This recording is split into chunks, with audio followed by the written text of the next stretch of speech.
छत्रसाल की ओर मदद का हाथ बढ़ाया तो राजा छत्रसाल ने अपना दिल खोलकर उनका आभार व्यक्त किया। पेशवा बाजीराव प्रथम को झांसी के साथ कुछ और भी क्षेत्र भेंट में दिए गए। इस तरह झांसी का थोड़ा मराठा साम्राज्य में ढल गया और ध्वज बदल गया।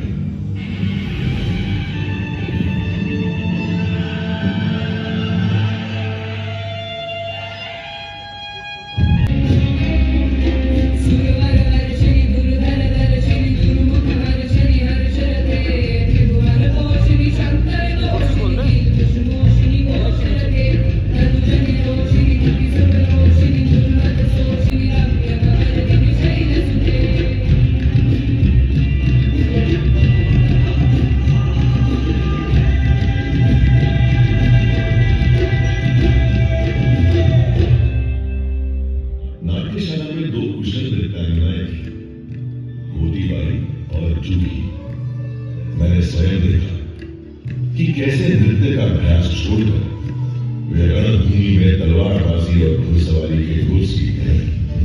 देखते ही देखते रानी लक्ष्मीबाई की दुर्गा सेना झांसी की सुरक्षा करने में समर्थ हो गई। झांसी में जो लक्ष्मी बनकर आई थी वो अब दुर्गा बनकर प्रजा के दिल पर राज करने लगी। कुछ समय बाद वो पल भी आ गया जिसका झांसी राज्य बेसब्री से इंतजार कर रहा था। रानी लक्ष्मीबाई की गोद भर गई। झांसी राज्य को उसका उत्तराधिकारी मिल गया। महाराज गंगाधर के आंगन में धारियां बजी। पूरा झांसी राज्य खुशियों से सराबोर हो उठा। झांसी के इस उत्सव को न जाने किसकी नजर लग गई। खुशियों की शहनाइयों से अचानक मातम के स्वर फूटने लगे। मात्र 3 माह की किलकारी को क्रूर काल निकल गया। रानी की गोद उड़ गई। इस घटना से महाराज गंगाधर को गहरा समा लगा। उनका स्वास्थ्य बिगड़ने, उन्हें लाइलाज लोगों ने घेर लिया। महाराज को झांसी के भविष्य की चिंता सताए जा रही थी।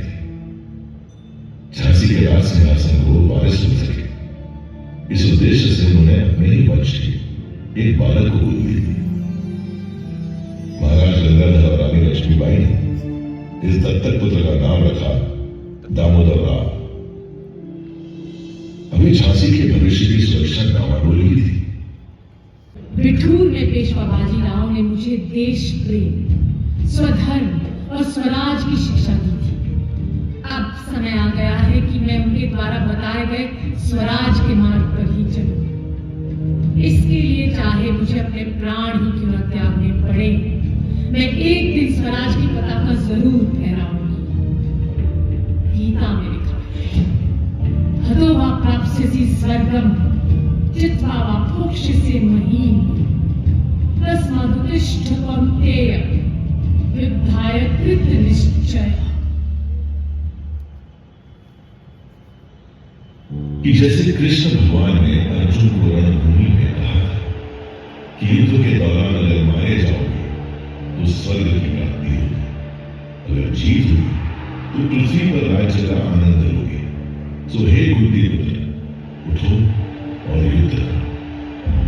इतना कहकर रानी इस किले को छोड़कर चली गई। उस दिन दुल्हन बनकर आई रानी को मेरी देहरी से बाहर जाना पड़ा। मेरी दीवारें फूट कर हुई।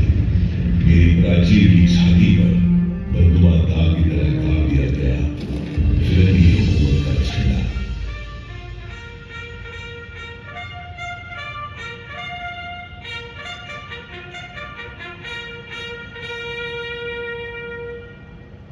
हंसती खेलती झांसी का सुख वैभव छिन गया।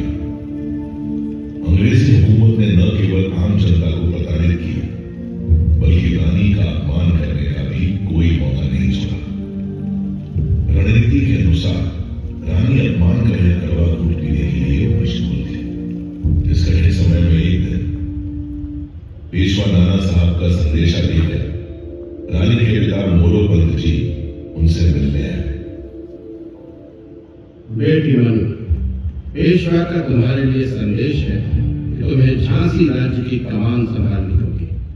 अब से लगभग 4 महीने के बाद 31 मई को रविवार के दिन पेशावर से बंगाल तक की सारी फौजी छावनियों में बगावत का बिगुल बजा दिया जाएगा। तुम्हें इस जंग के लिए तैयार रहना होगा। पेशवा को कहें कि वे निश्चिंत रहे। इस जंग का तो हमें बड़ी बेसब्री से इंतजार था। लेकिन समय से पहले ही 29 मार्च को मंगल पांडे के नेतृत्व में बैरकपुर की छावनी में अंग्रेजों के खिलाफ हमला बोल दिया गया।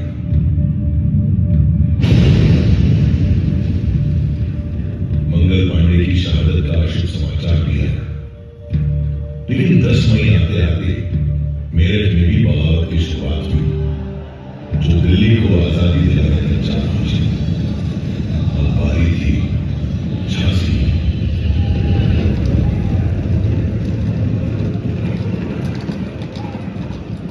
जून 1857 को भारी पैदल सेना के सिपाहियों ने स्टार फोर्ट पर हमला बोल दिया, जो अंग्रेजी कंपनी का देन था। अंग्रेजों ने औरतों और बच्चों समेत झांसी किले में बना ली। इस समय तक विद्रोह की ज्वाला पूरे झांसी राज्य में फैल चुकी थी। 8 जून 1857 की सुबह सिपाहियों ने कैप्टन गॉर्डन को मार गिराया। गॉर्डन के बाद मेजर स्कीन ने सफेद झंडा लहराकर आत्मसमर्पण कर दिया और आजाद हो गई झांसी। आजाद हो गया मैं। ध्वज बदल गया। रानी लक्ष्मीबाई उस दिन मेरे आंगन में वापस लौटी। उन्होंने प्रजा को धन्यवाद दिया।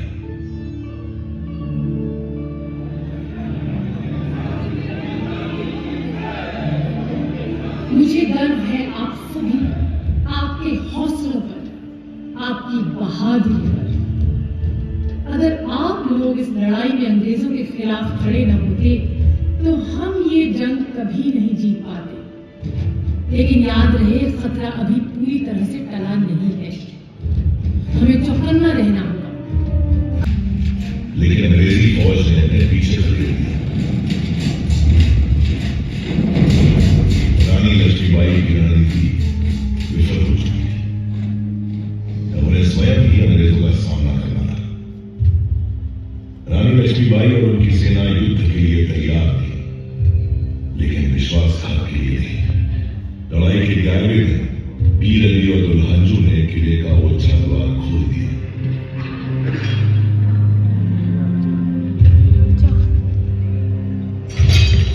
अंग्रेजी फौजें शहर में प्रवेश करने में सफल हुई।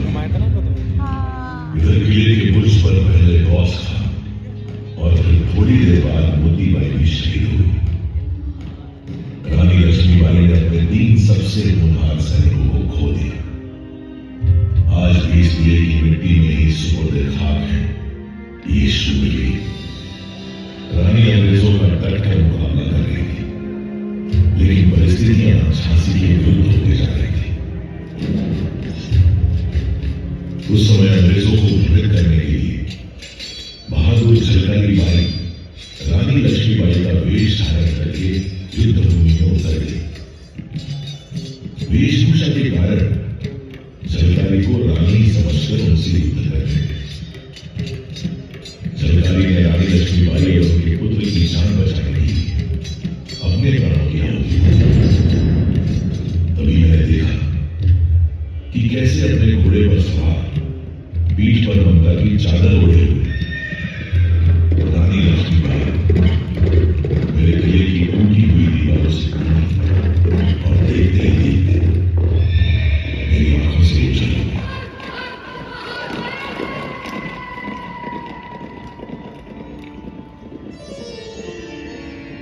उस काली रात को मुझे झांसी से जाना पड़ा था, लेकिन मैंने प्रण लिया था कि जब तक जीवित हूं तब तक मातृभूमि की रक्षा के लिए लड़ती रहूंगी।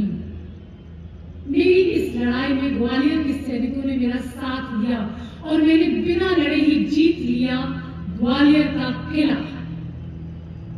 ग्वालियर की जीत स्वराज के लिए सिर्फ एक कदम है। हमारी लड़ाई इन फिरंगियों से है जो हमारे देश में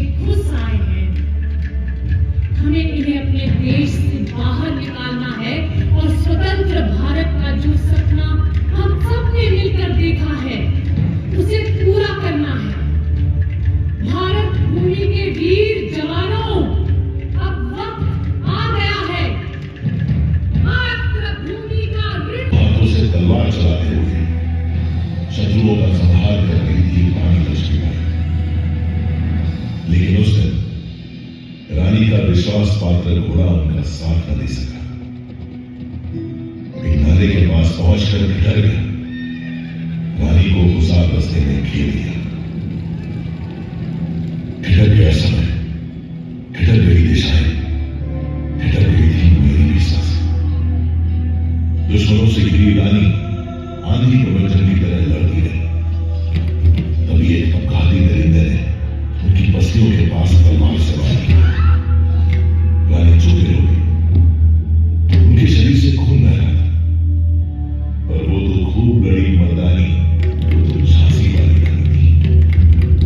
घाव खाकर भी पूरे दाव और चाव से उतार दिया। एक कर शत्रु धराशायी हो रहे थे। किसी ने उनके सिर पर वार किया। इस बार उनकी आंख जख्मी हो गई, तो उन्हें ठीक से दिखाई नहीं दे रहा था। फिर भी रानी डटी रही। हुसारों का सफाया करते हुए तभी गुल मोहम्मद और बाकी साथी रानी के पास पहुंचे। समय देखा कि रानी नक से शिर तक खून से लथपथ है। देखते देखते रानी घोड़े की पीठ पर लुढ़क गई। मेरे मन में गूंज रहे युद्ध शुरू होने से पहले रानी के शब्द। आज ये युद्ध का अंतिम दिन हो सकता है। अगर मैं मर जाऊं तो तुम्हें मेरे पुत्र दामोदर की रक्षा करनी होगी। याद रहे, चाहे कुछ भी हो जाए, मेरी मौत के बाद कोई भी फिरंगी मेरे शरीर को छूने ना पाए। गुल मोहम्मद ने रानी के घोड़े की लगाम संभाली और उन्हें जंग के मैदान की दूसरी ओर बाबा गंगादास जी की कुटिया में ले गया। रानी की हालत नाजुक थी। बाबा गंगादास ने उनकी नब्ज पकड़ी तो उनकी आंखों में नमी साफ दिखाई देने लगी। हम सब जिस घड़ी की कल्पना भी नहीं कर सकते थे, वो घड़ी हमारे सामने थी। बाबा ने रानी के मुंह में गंगा जल डाला। थोड़ी देर में रानी की आंख खुली। उनके आखिरी शब्द थे, हर हर महादेव और ओम नमो वासुदेवाय। वो हमें और अपनी जान से भी ज्यादा प्यारी मातृभूमि को छोड़कर सदा के लिए चली गई। रानी लक्ष्मीबाई की देह पंच तत्वों में विलीन हो गई, लेकिन रानी की शौर्य गाथा